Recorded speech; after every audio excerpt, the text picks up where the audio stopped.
All right, now we're going to move on to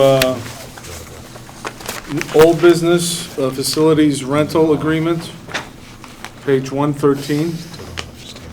Kevin? Just updating my notes here.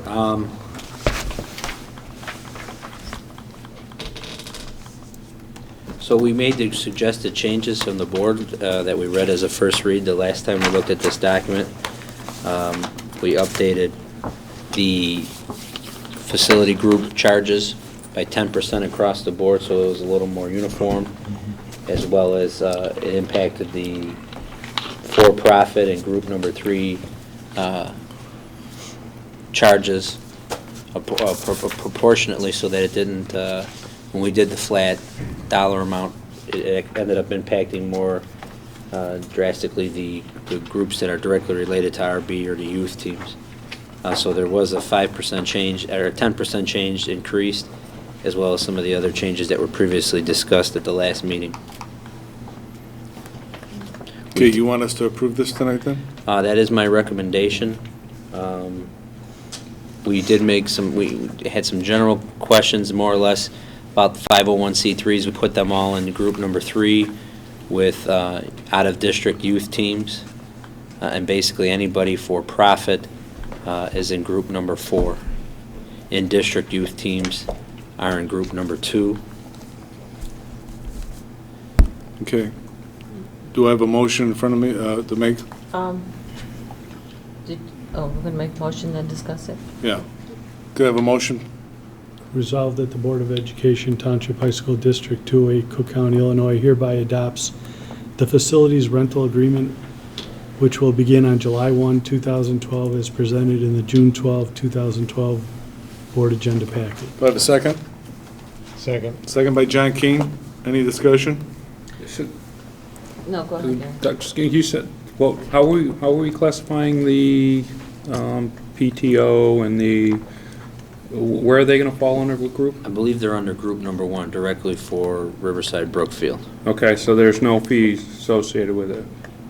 Correct. So they do a telethon, there's no fees charged. Unless there's only time those groups have to pay is like if we have any type of overtime or things like that, they would have to cover those resources. Which is the same as it was during the current year. Right. Any other questions? Do you have something in place to see if those fees are reasonable? Yes. Follow it through the year to see if you're charging enough? We did a search last year when I first started because I felt that we weren't charging enough, and I felt that that was a source to increase revenue. So we did a comparison to several local high schools. We were by far the lowest, so we increased our fees last summer with Dr. Keene and Mr. Walsh were part of that advisory council. And then we had Joel look again at, in the springtime to look at some of the same local high schools. So our increases would still make us a good choice for people to want to rent it. But I mean, are we covering our costs? So do we have a mechanism in place to look at, what it cost us to? The only thing that we still haven't gone into detail is like how much does it cost to light a light pole for an hour? But we looked at an average of our bills and wear and tear and supplies and some of those things, just like we did with summer school, how much it costs to keep a certain block of rooms on air conditioning, things like that. So. Okay.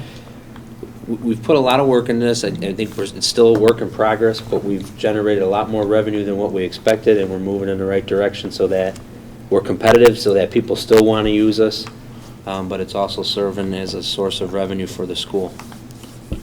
All right. Kevin, is there any agreements that we signed this year that are still valid after the end of the year, where somebody would be getting, in essence, a discount now?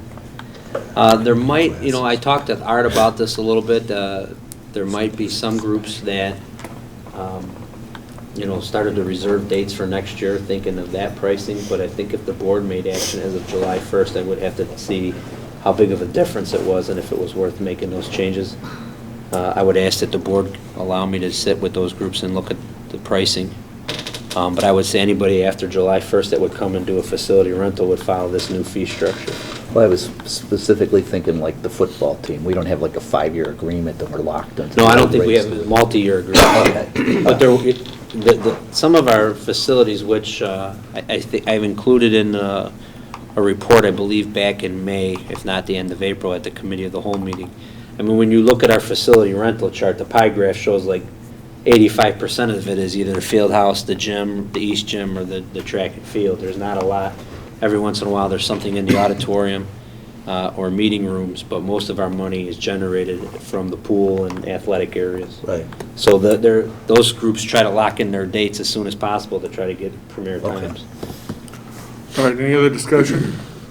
Just one other thing, and I'm not sure if we addressed this at our superintendent's council, the hold harmless agreement.